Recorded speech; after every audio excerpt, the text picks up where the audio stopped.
blast, but you can just see the force of this explosion and what it did not only to this building, but to the vehicles in the parking lot here. 13 people confirmed dead. Several hundred are now reported injured at various hospitals throughout the city, and that number continues to rise as they get a better count.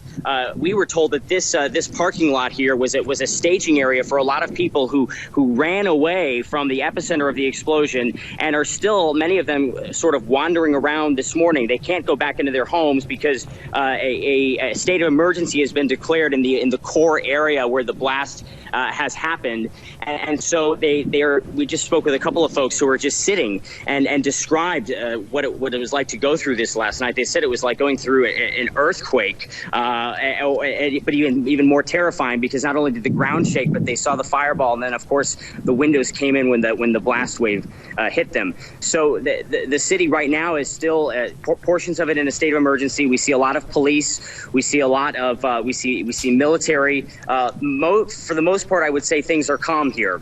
You saw the incident over at the hospital, which is an indication of how things could certainly flare up quite quickly, considering how much everybody here has been through. You talked about how the number of injured continues to rise. That's not a surprise. We've been hearing all night that likely hundreds of people are in hospitals throughout the city, and as they keep counting, the numbers keep going up. Not only those who are injured, but also those who've been killed. Just really heartbreaking to see. Yeah, I can imagine a very emotional scene there at the hospital. I mean, when it comes to the explosions itself, I mean, we really don't know what happened, as you said, but describe the area where it happened. We're being... Okay. We're so sad.